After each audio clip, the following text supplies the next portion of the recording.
नमस्कार विद्यार्थी मित्रांनो,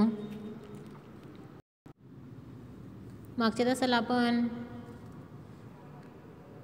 दुसऱ्या प्रकरणाला सुरुवात केलेली होती। दुसऱ्या प्रकरणाचं नाव होतं व्यापार। त्यामध्ये आपण प्रकरणाची प्रस्तावना बघितली।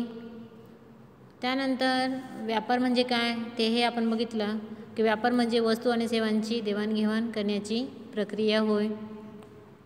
त्यानंतर आपण व्यापाराचे विविध प्रकार थोडक्यात बघितले। त्यानंतर व्यापाराचा पहिला प्रकार आपण बघत होतो अंतर्गत व्यापार।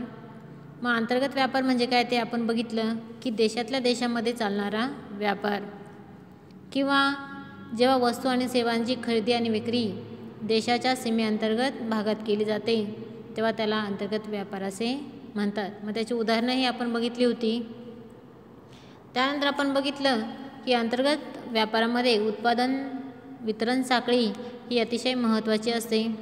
मग त्यामध्ये उत्पादक, घाऊक व्यापारी, किरकोळ व्यापारी आणि शेवटी आहे ग्राहक। हे घटकही व्यापारामध्ये तितकेच महत्त्वाचे असतात।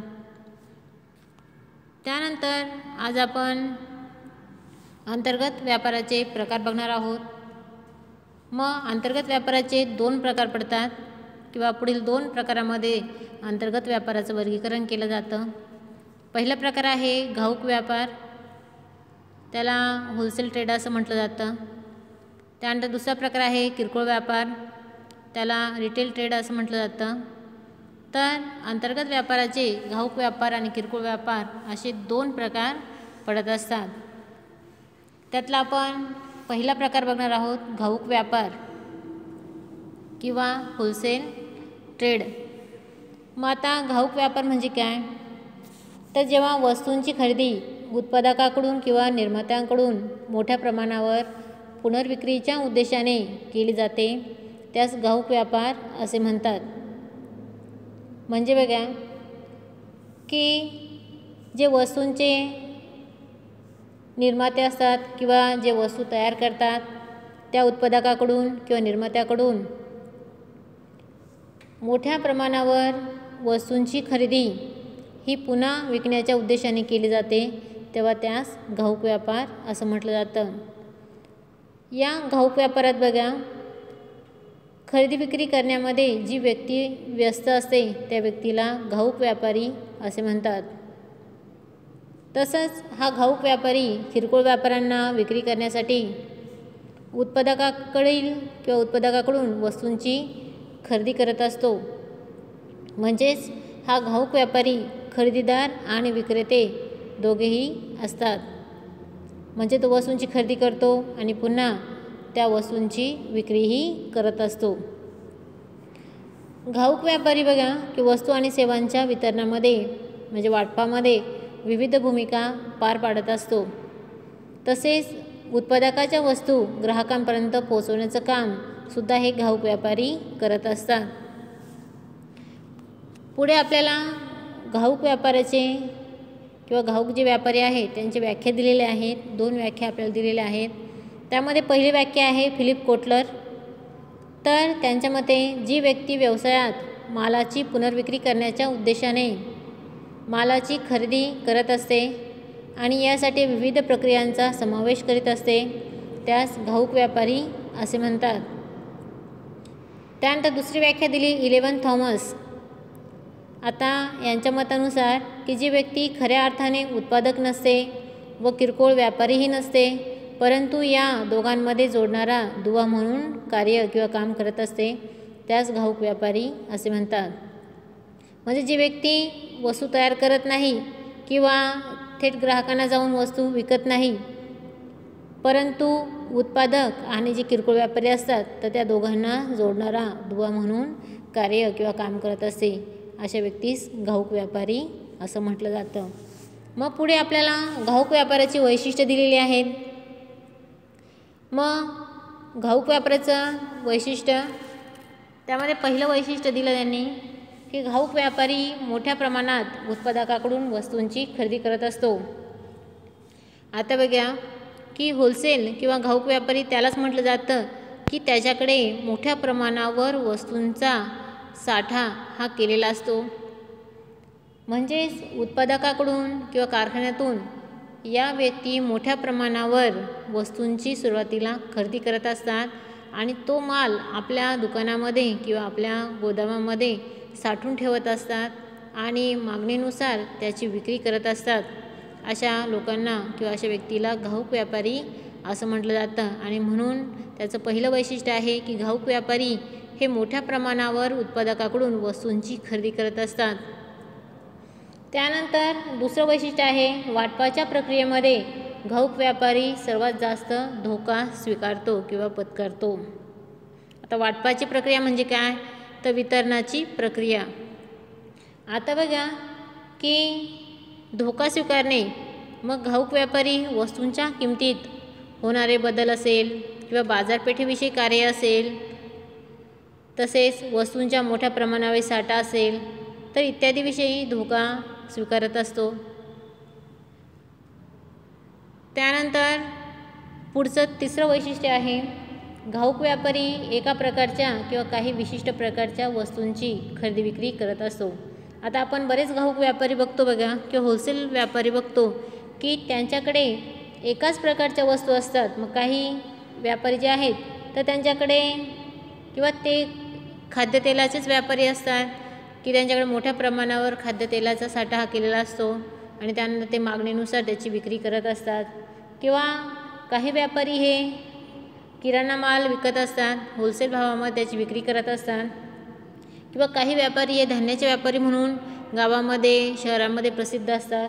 म्हणजेच हे जे घाऊक व्यापारी आहेत तर ते एकाच प्रकारच्या किंवा काही विशिष्ट प्रकारच्या वस्तूंची खरेदी आणि विक्री करताना आपल्याला दिसून येतात. त्यानंतर चौथं वैशिष्ट्य आहे या व्यवसायात मोठ्या प्रमाणावर भांडवलाची आवश्यकता असते. आता घाऊक व्यापारी म्हटल्यानंतर तो मोठ्या प्रमाणावर उत्पादकाकडून वस्तूंची सुरुवातीला खरेदी करत असतो. म्हणजे आपल्याजवळ पैसा हा मोठ्या प्रमाणावर गुंतवणूक करत असतो किंवा गुंतवत असतो. आणि त्यामुळे बघा की त्याला जर मोठ्या प्रमाणावर माल हा खरेदी करायचा असेल तर त्याच्याजवळ मोठ्या प्रमाणावर भांडवल किंवा पैसा असणं हा आवश्यक असतो. आणि त्यामुळे या व्यवसायामध्ये त्याला घाऊक व्यापारी म्हणून जर कार्य करायचं असेल तर त्याच्याकडे मोठ्या प्रमाणावर भांडवलाची गरज किंवा आवश्यकता ही असणं आवश्यक आहे. त्यानंतर पाचवं वैशिष्ट्य आहे घाऊक व्यापारी मागणी व पुरवठा यातील समतोलाद्वारे किमतीवर नियंत्रण ठेवत असतो. आता यामध्ये बघा की मागणी जेव्हा वस्तूंची मागणी वाढते तेव्हा पुरवठा देखील वाढत असतो आणि मागणी जेव्हा कमी होते तेव्हा पुरवठा हा कमी होत असतो. हा नियम आहे आणि या नियमाद्वारे किंवा मागणी आणि पुरवठा यातील समतोलाद्वारे किमतीवर नेहमी नियंत्रण हे ठेवलं जातं किंवा घाऊक व्यापारी मागणी आणि पुरवठा यातील समतोलाद्वारे किमतीवर नियंत्रण ठेवण्याचं काम हे करत असतो. त्यानंतर पुढचं सहावं वैशिष्ट्य आहे की उत्पादकाला बाजारपेठांविषयी माहिती घाऊक व्यापाऱ्याकडून मिळत असते. म्हणजे वस्तूंचं उत्पादन करणारा जो उत्पादक आहे, निर्माता आहे, तर त्याला बाजारपेठेविषयी जी माहिती आहे तर ते पुरवण्याचं काम हे घाऊक व्यापारी करत असतात. म्हणजे बघा की घाऊक व्यापारी हे उत्पादकास बाजारपेठेविषयी अद्ययावत जी माहिती आहे ती पुरवत असतो. उदाहरणार्थ बाजाराची स्थिती, वस्तूंची मागणी किंवा ग्राहकांची आवडनिवड इत्यादी माहिती पुरवण्याचं काम घाऊक व्यापारी करत असतो. त्यानंतर पुढचं वैशिष्ट्य आहे घाऊक व्यापारी किरकोळ व्यापाऱ्यांना आवश्यकतेनुसार वस्तूंची विक्री करत असतो. आता बघा की घाऊक व्यापारी किरकोळ व्यापाऱ्यांसाठी नियमितपणे व खात्रीशीरपणे पुरवठा करतो. म्हणून किरकोळ व्यापारी हे वस्तूंचा साठा करण्यापासून मुक्त असतात. ते फक्त वस्तू विकण्याचं काम करतात, परंतु वस्तूंचा खात्रीशीर व नियमितपणे पुरवठा हा घाऊक व्यापारी करत असतो. त्यानंतर आठवं वैशिष्ट्य आहे घाऊक व्यापारी बाजारातील वेगवेगळी कार्य करत असतो. जसे वस्तू जमा करणे, गोदामात माल साठवणे, वाहतूक करणे, प्रमाणीकरण, बांधणी, जाहिरात व आर्थिक मदत. आता बघा की घाऊक जो व्यापारी आहेत तर तो मोठ्या प्रमाणावर वस्तू या खरेदी करत असतो। मग त्या वस्तू खरेदी केल्यानंतर त्या सुरक्षितपणे आपल्या गोदामामध्ये साठवून ठेवत असतो की जोपर्यंत वस्तूंना मागणी येत नाही तोपर्यंत त्या वस्तू सुरक्षित राहणं आवश्यक असतं आणि त्यामुळे तो गोदामामध्ये तो माल किंवा त्या वस्तू साठवून ठेवत असतो। त्यानंतर आपण बघतो की वस्तूंचं उत्पादन करणारे जे कारखाने उद्योग आहे तर ते आपल्याला शहराच्या बाहेर असलेले आढळून येतात आणि त्यामुळे कारखान्यापासून ते शहरापर्यंत किंवा गोदामापर्यंत वस्तूंची वाहतूक करणे आवश्यक असतं। तर हे कार्यसुद्धा घाऊक व्यापारी करताना आपल्याला दिसून येतं।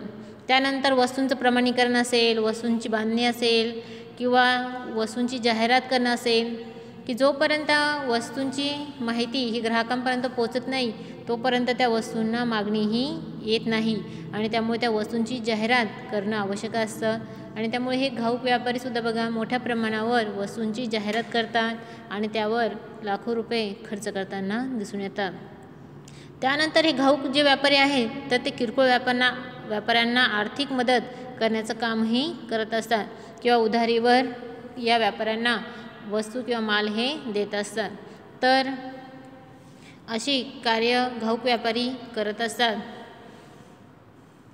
त्यानंतर पुढे आपल्याला घाऊक व्यापाऱ्याकडून दिल्या जाणाऱ्या सेवा किंवा घाऊक व्यापारी ही कोणकोणती कार्य किंवा काम करत असतो ते दिलेलं आहे।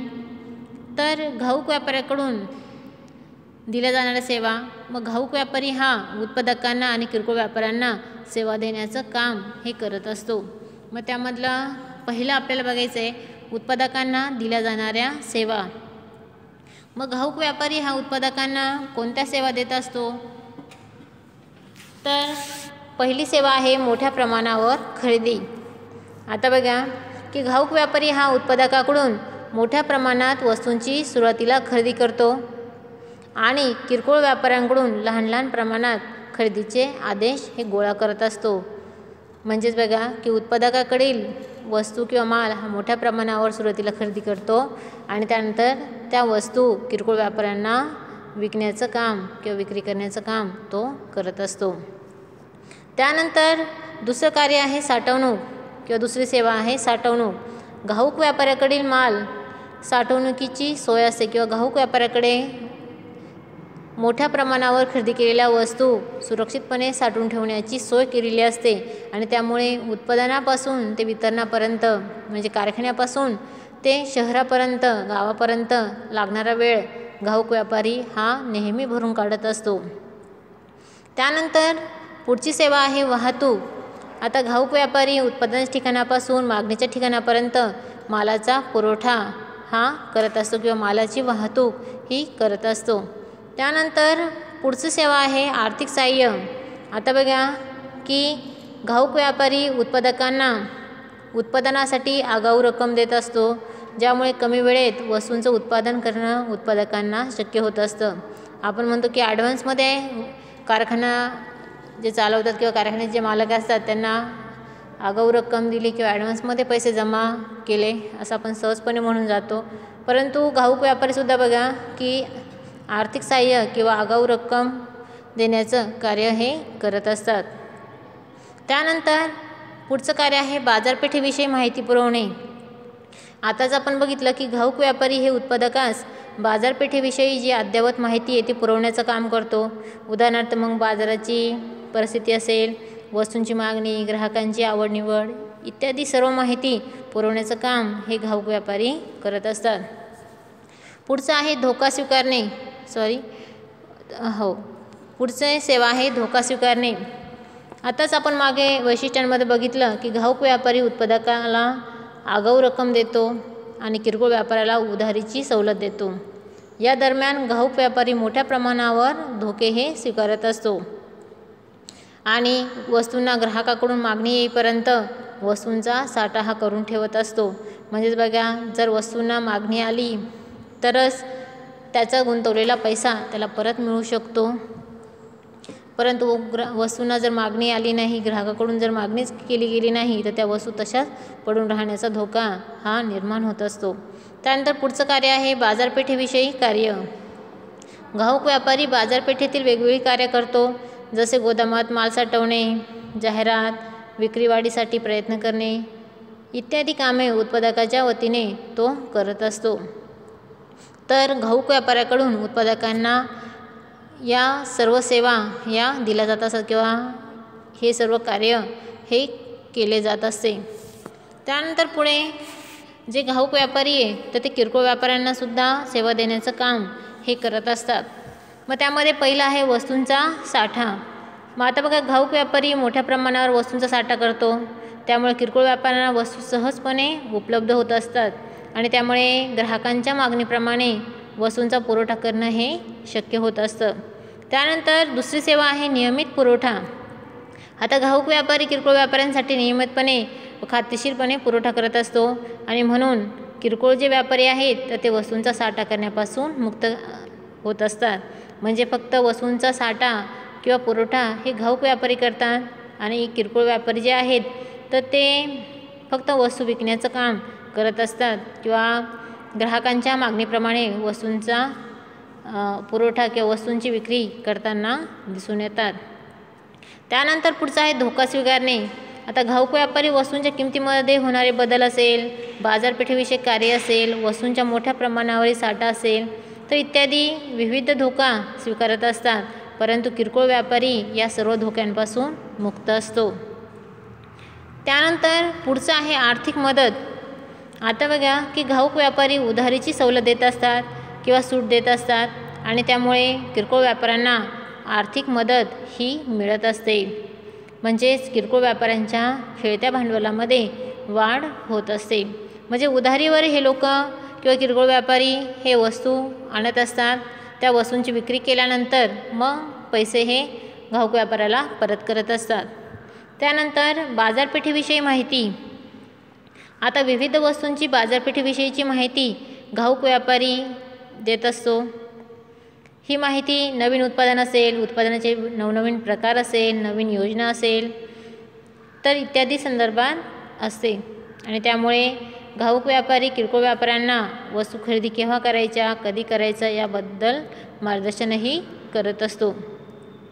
त्यानंतर पुढची सेवा आहे विक्रीय वृद्धी.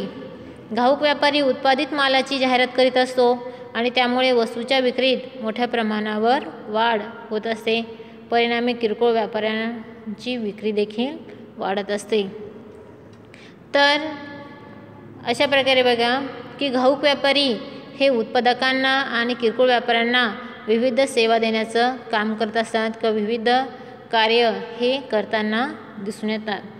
तर आज आपण घाऊक व्यापार हा अंतर्गत व्यापाराचा पहिला प्रकार बघितला. त्यामध्ये घाऊक व्यापार म्हणजे काय आणि घाऊक व्यापाराची वैशिष्ट्ये आपण बघितली. त्यानंतर घाऊक व्यापाऱ्याकडून उत्पादकांना आणि किरकोळ व्यापाऱ्यांना कोणत्या सेवा दिल्या जातात तेही आपण बघितलं. पुढच्या तासाला आपण अंतर्गत व्यापाराचा दुसरा प्रकार बघणार आहोत, तो म्हणजे किरकोळ व्यापार. तोपर्यंत धन्यवाद.